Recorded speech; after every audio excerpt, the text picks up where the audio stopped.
What is up, guys? It's me, Eddie, head of the Anime Nerd Studios channel. Today we're going to be doing a figure review on my latest figure. The figure in question is the Marvel Legends Iron Man from Infinity Wars and Endgame.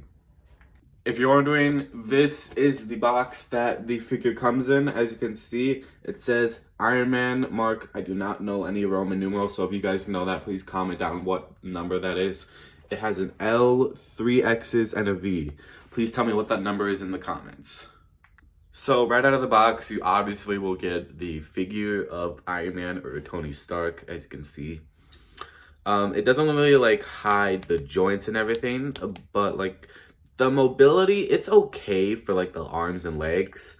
But honestly, I don't really like to buy a lot of Marvel Legends. This is actually my first Marvel Legend because I've heard a lot of bad things about Marvel Legend. But this figure is actually decent, I'm not gonna lie. Now let me explain why I say this. This figure, as you can see, the mid, I think it's what's called the mid torso. I think that's what it's called. I don't know. But anyways, this part right here, it has good articulation. Forward, it's able to go forward somewhat. I'll probably put it in hot water to get better articulation. Anyways, and then back, it has good back articulation. If you want to put your figure back like this, it can do it. The figure can do it, okay? And also, I'm going to show you guys the accessories this figure comes with. So for interchangeable hand accessories, you just get two.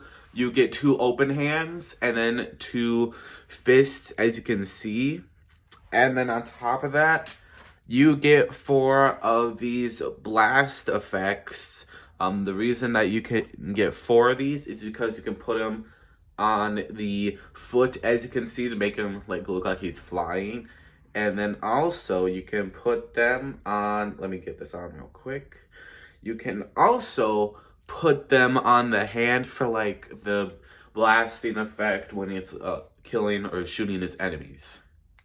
And then for size comparison, let me get my Naruto real quick, my SH Figuarts Naruto. If we compare the size to my SH Figuarts Naruto, which I did a review on this figure recently, well not recently, but I did a review on it.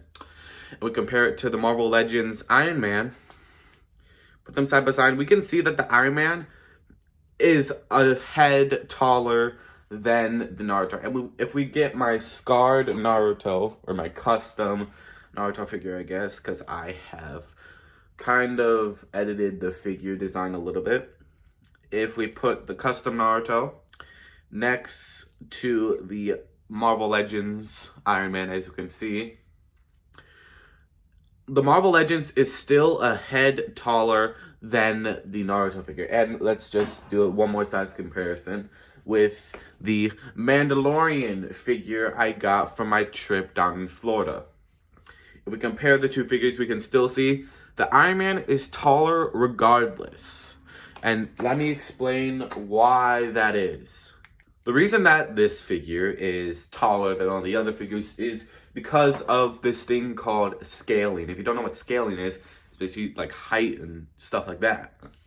The scale that this figure was made on is different than, let's say, the scale that the Mandalorian figure was made on, or the scale that the SH Figuarts Naruto was made on, or even the scarred Naruto. Those 3 figures were made on a different height scale than the Iron Man figure.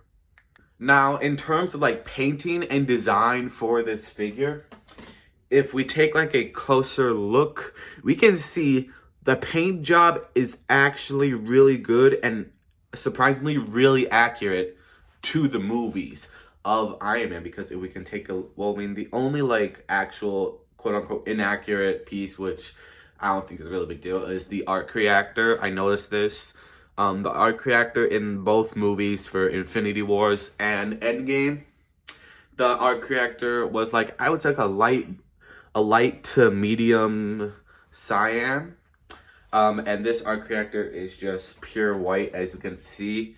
But honestly, it's just a minor mistake. It's not really going to affect the overall figure. One thing that does kind of irk me with this figure is how the joints move. They're very clicky. If we take a listen to the shoulder, I don't know if you guys can hear that. if you can hear that, that is the sound of this piece, the shoulder, moving. It's like very clicky. Let me show you guys again. I don't know if you guys can hear that, but it is like very clicky, like kind of like when you're popping your shoulder and everything, like you're cracking your neck or your knuckles. It kind of sounds like that. And like for the legs, they can move pretty decently. And then the knees, they can also move. Same with like the ankles and everything. Those can move as well. And you saw that, like, if you saw my my YouTube short on this figure, you can see that I am able to pose this figure. But just the sound of like the joints making the sounds of like cracking knuckles, that kind of irks me a little bit, but it's just like a minor inconvenience, so I don't really see a problem in it. And actually, we're going to compare the articulation of the Marvel Legends to one of my other Iron Man figures that I have. If you're wondering what other Iron Man figure I have, it is the Hulkbuster Iron Man figure. I lost the mask somehow. I don't know what happened to it, but like I can't find it. But anyways, besides that, let's compare the articulation with this figure to the Marvel Legends Iron Man figure. First, let's test out the shoulders of the Marvel Legends again. So, as you can see, they can move up to about a 90-degree angle, as you can see. And then for elbows, the elbows can move really well. And then for wrists, the wrists are able to move like this, but you can't like do this with the wrist, at least with the open hands. With the closed hands, you are able to make the hand like do this to some extent without damaging the wax on the hand or anything. Now let's move on to the Hulkbuster Iron Man. Let me go get him real quick. Okay, so we're going to test the same joints we did with the Marvel Legends figure. So, the shoulder can only move like a very short amount. As you can see, the shoulder can't really move that much. For the elbow is able to move to a 90-degree angle. And then the wrist can move only a certain amount inside and like not much on the outside as well. But this figure also has finger articulation. Like if we take a look at the left hand, we can see that like this figure, it has finger articulation. Mind you, I got this figure for like 10, 20 bucks at Walmart back when I was like 10. And then let's now review the leg articulation, shall we? So the leg articulation for the Marvel Legends figure, as we can see, if we just move the leg up, we can see it moves to like, I would say a 90-degree angle again. And then for the knee articulation, it's pretty good, to be honest. Like, honestly, it's pretty good. And then for ankle articulation, honestly, it's pretty good. It can even like move to the sides a little and everything, as we can see. Like the ankle can move to the sides and up and down and stuff like that. Now let's get the Hulkbuster figure and see if the articulation is better or worse. Okay, so here's the Hulkbuster figure. In terms of articulation for the hip joint, it can move. It can also move to, I would say, like an almost 90-degree angle, not all the way, but almost. And then for knee articulation, it can only move to like a 90-degree angle. And then ankle articulation, the ankle articulation, like move the ankle down is good. Like here, as we can see, it's good and everything. Like move the ankle up slightly, it's not really good. And then, oh, there's also another piece of articulation, the toe articulation. Yes, that is a thing. The toe articulation on this figure, it has toe articulation, but the Marvel Legends does not, as we can see. But that's just like a minor inconvenience. It just depends on how you look at it, whether you want toe joints or not. But honestly, I would say Marvel Legends is winning so far, but let's see torso articulation, okay? So the torso articulation on the Marvel Legends is actually really good in my opinion. You can like move the here, you can move him up, slightly down, but like you can also twist him like this and everything to make him look different directions with like his body like this and everything. So I would say that the torso articulation on the Marvel Legends figure is really good. Now let's move on to the Hulkbuster's torso articulation. Alright, so the torso articulation is cheap, but good, I guess. It won't move like up or down. You gotta use like the hips and everything, and even then it's not good. But in terms of like twisting side to side, it's pretty good, but it is too, like, how do I put this? It is too loose in my opinion, because you are able to turn them 180 degrees to where you can do this. I don't really like it when figures do this, because it's not humanly possible for someone to do this, and I like figures that are able to do humanly possible movements.